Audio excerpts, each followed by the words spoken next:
So the message is, don't underestimate the complexity of the role. It is, I think, in many ways more difficult than a direct seller in lots of ways. And the reason is because you need to do both. Ultimately, at the end of the day, what you're trying to do is you're trying to apply all of these planning and influencing and business acumen type skills with your channel partners.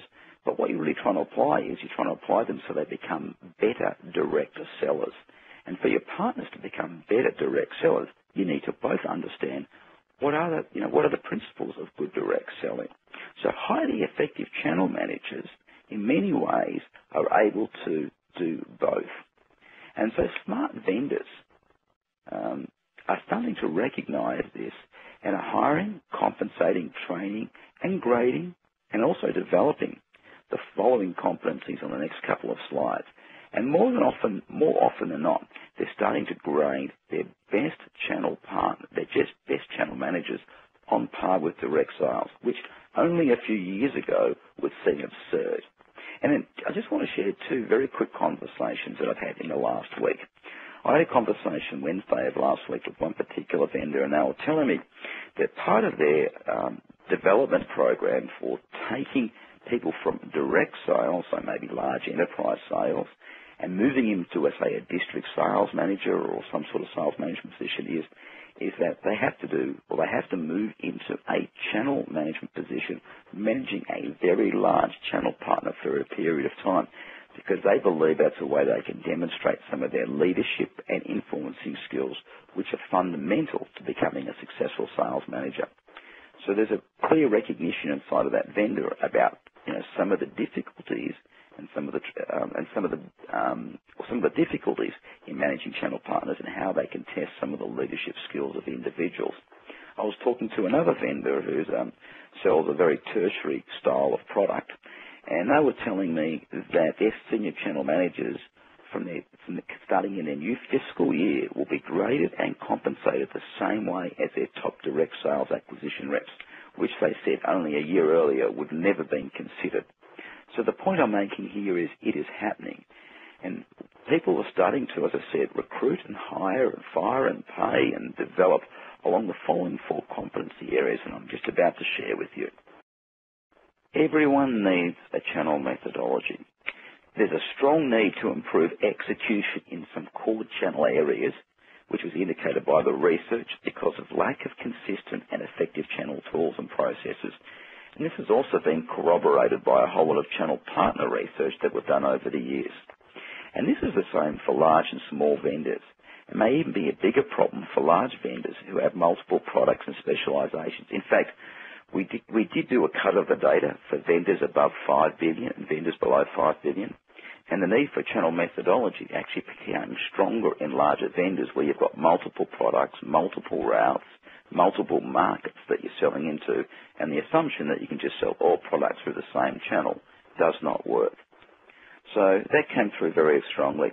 So just like in direct sales, where there's a common, sales or opportunity or account methodology and understanding, an underlying channel sales methodology is needed.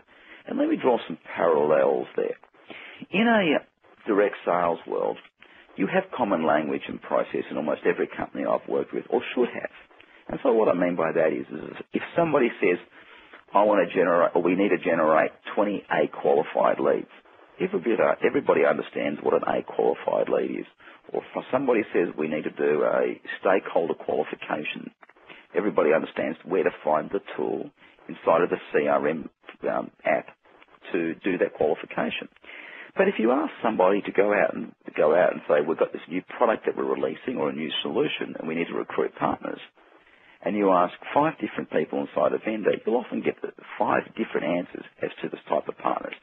And the reason for that is there isn't a single methodology that assembles the individual components of your channel operations in an easy-to-execute, step-by-step approach, taking into account all the different product and market segments you're in to help a channel partner manager do their role. At each stage of the process, channel managers should need to know what to do, how to do it, what tools, what partners, what processes, what resources they need to get the job done. And in simple terms, if you look at the graphic across the bottom of the screen here, we call this partner partner life cycle management. And it's fairly simple. It's a fairly simple process. And that is that the first thing that a channel manager really needs to do is do I have the right coverage by the right products, by the right market segments? Do I have an undercapacity or an overcapacity in the territory in which I operate in? The second area is, do I have the right partners with the right skills, the right competencies to be able to sell? If I have a shortfall, where will I go and recruit? Do I have partners that are inappropriate, that don't meet the requirements, and maybe I should transition them out? Once I understand the partners that I need to work with, who have the capabilities, what am I going to do to collapse time, whether it be for a new product release to get them ready, or whether it be for an existing partner that clearly just has some competency gaps that need to be worked on? Once I understand the competency gaps, the enablement gaps, the relationship gaps, the business model gaps, those things, then I can work out what programs within my channel, on the huge list of channel programs that we have on offer, I can target, whether it be MDF, deal reg, funded heads, training programs, there's a whole range of them. Which ones should be targeted at which partners to collapse time from an enablement perspective?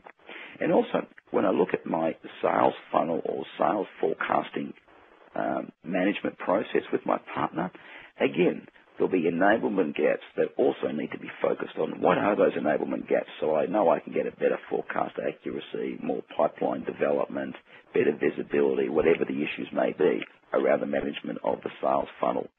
And finally, on a regular basis, not all partners should be treated equally. Some partners will fail, some partners will need more work, and some will succeed greatly and should be transitioned up and across. And so you need to have a formal process which is too often not done, and as a result of that, you end up having too many partners, in your tail that you're spending time with that really shouldn't be focused on and don't meet those screening and recruitment requirements identified earlier on.